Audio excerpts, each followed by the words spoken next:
Biggins. I have found some biggins, y'all. Look at that fish. Oh, my goodness gracious. I bent the hook out on the last hook set, so I switched to a big old heavy flipping hook. Hammer time. Trying out the new 13 fishing baits. Whoo! Good grief, that was fun. That was fun. What's going on, guys? This is Gene Jensen, and I'm not fishing shallow right now, but I want to make a video to show you guys how to find fish shallow in the summertime. Well, I guess 10 foot is shallow. Let's let him go. Love it.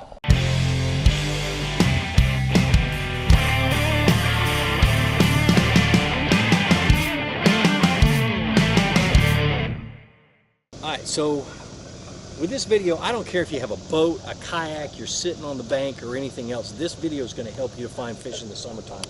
Alright, so let's talk about where the bass go when they go shallow.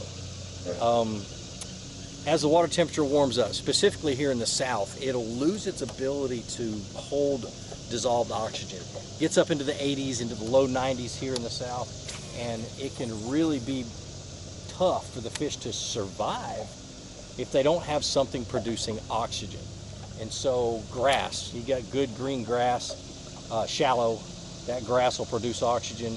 Wind and current are the things that I look for. If I've got current pushing up against a bank, if I've got wind blowing up against a bank, if I'm up where the water runs into the lake and there's a lot of current there, it's going to stir it up and create oxygen. I'm sitting on Gunnersville Lake right now.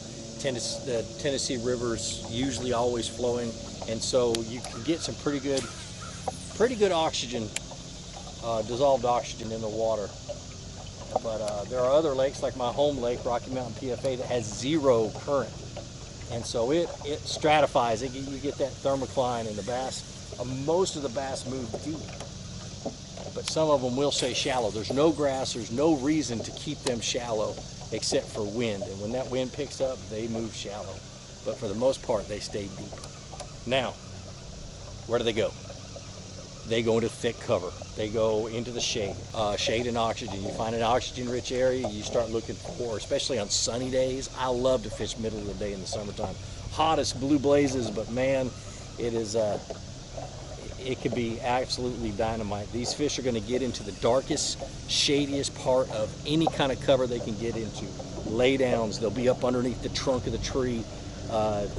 Docks, they'll be in the darkest spots of the docks. That's why on really bad days of fishing, I spend a lot of my time practicing skipping underneath docks so I can get better and better at it. Thickest grass that you can find. You get into some grass and you see patches of grass, you want to get into that thickest grass.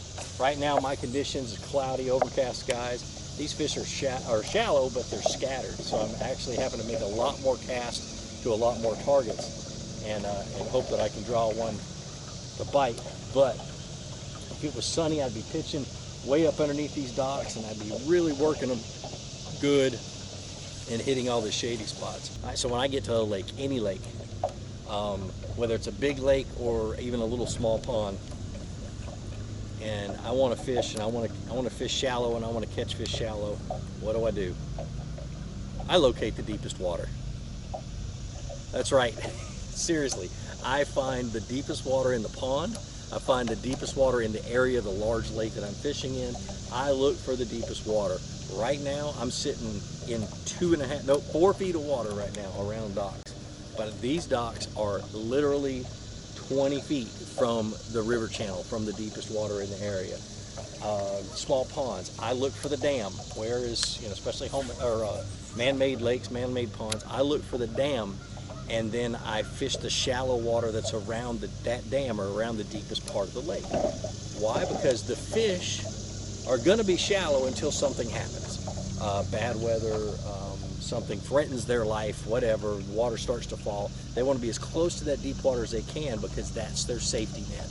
That's what they feel, where they feel comfortable getting out of bad situations. So that's where I start. and I look around, and that's the reason why I stopped here is because these docks are shallow. They've got grass around them, but they're really, really close to the deepest water. And that's my starting point, really. Now, too many times, that dark, shady spot, and well, the dark, shady spots that you're looking for, they really are few and far between. So when you get to a spot that's, I mean, just perfect, really, really dark, deep hole that the biggest bass can hide in, make multiple casts to that spot. Even if it's a dock, skip underneath that dock 15, 20, 25 times until you're completely sure there's not a bass under there. You know, same thing with a patch of grass. You get a patch of grass, a big old wad of grass, and all of a sudden there's one little spot that's thicker than everything else. I'm going to make 5, 10 casts into that spot, punching through there, trying to get into the deepest, darkest spot, and try to drop it right in front of that fish's nose and get him to bite. Man, I've had days where you struggled to find that spot, but when you did, it was loaded. It had 2, 3, 4 fish. Remember a day in the summertime I had up in Minnesota where the only place the bass were in where the wild rice grass had matted up, and it wasn't a big mats, they were just little mats about the size of basketballs. And if you could find one of those and pitch in there, drop it to the bottom, bring it back up to below that mat, and just shake it, you were going to get bit 100% of the time. And I got to the point where I could call my shot, and it was just 4 feet of water, you know, but I could call my shot that was going to be a fish, and I'd throw in there, bloop, bloop, bloop, boom, set the hook, and it'd be, you know, it was a great day. I think I caught, between me and the guy in the back of the boat, 80 fish that day, something like that. But we had to cover a lot of water in a big, huge area, and flip to every little patch of grass that there was, and it was awesome. It can be gangbusters, and it can be tough, but man, when you find that perfect spot, be sure to make multiple casts to it. What?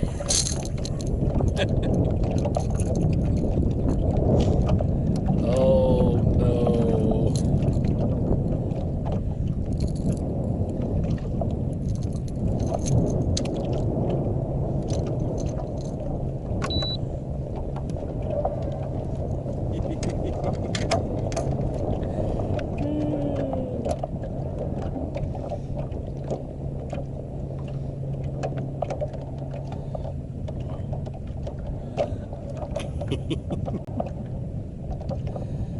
Oh my gosh.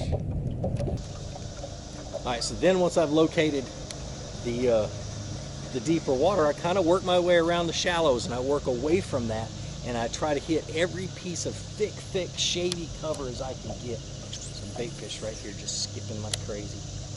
But I try to get that, I try to find all of the shady cover that I can possibly, the thickest parts of the grass, the stumps on it, or the trunks on laydowns, as long as those trunks are in the water, the thickest branches, the darkest spots under docks. I mean, any kind of shade, even, and you got to take into account the sun angle. The sun's sitting right here, it's going to cast that shadow further out into the water of all these docks. If it's on this side, it's going to be a skinnier shadow, and I'm going to have to get it way up underneath these docks. Same thing with grass, it's going to cast a shadow off of that thick grass. And I work that shadow, and I work my way all the way in to the thickest, darkest areas. Now, let's sit down and talk about the different baits that I have rigged up for summertime shallow water fishing. All right, so let's talk about some of the baits that I have rigged up when I'm fishing really shallow. And it really depends on what kind of cover or structure that you're fishing as into what you rig. But for me, when I'm fishing shallow, I'm junk fishing. So I'm hitting every target that I possibly can. And my lure choice depends on how can I more efficiently fish whatever I'm casting at without getting hung up and being able to get back in where the fish are. So these are usually what I have tied on. I'll start from right to left. I've got a chatterbait. This is I think it's a 3/8 ounce chatterbait. Usually not anything heavier than that, just because I'm fishing shallow and I really don't want it to get to the bottom really fast. But good little chatterbait. Oh, and all of these things I'm going to link down in the description to a place where you can go get a closer look at it. A swim jig. This is a greenfish tackle swim jig with a Rage swimmer trailer. Just something that is basically all terrain. It's like a crankbait, but you can throw it into anything. So if they're chasing, if they're like today, the reason I have it tied on today, it's cloudy weather.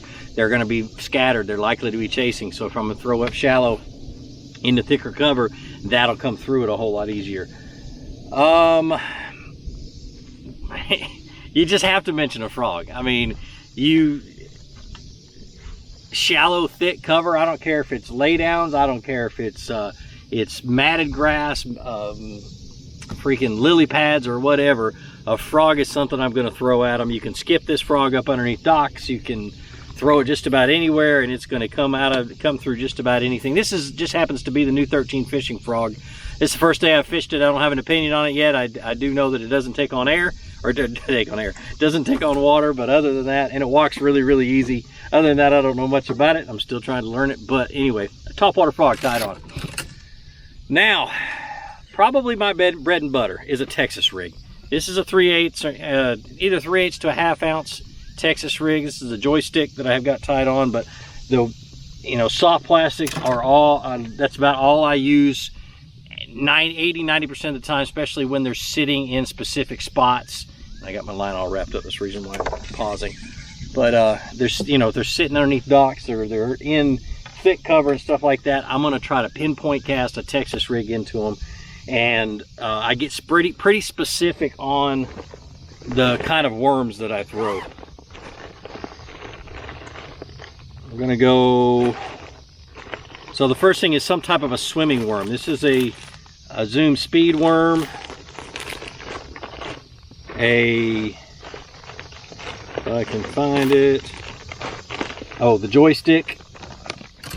Something that's got a kicking tail to it as I'm dragging it through the grass or dragging it through cover, or I pitch in and it drops down. I rage bugs a lot of times, but usually I have more success on worms and straight tail worms and things like that, but mainly something that's got a kicking tail, something like an old monster.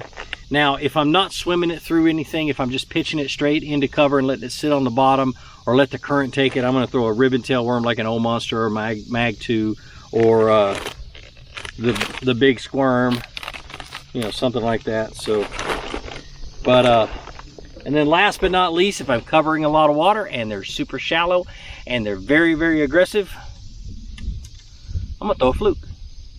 This just happens to be a caffeine shad, but it's a fluke style bait. Yes, I do throw a fluke. Yeah, every once in a while.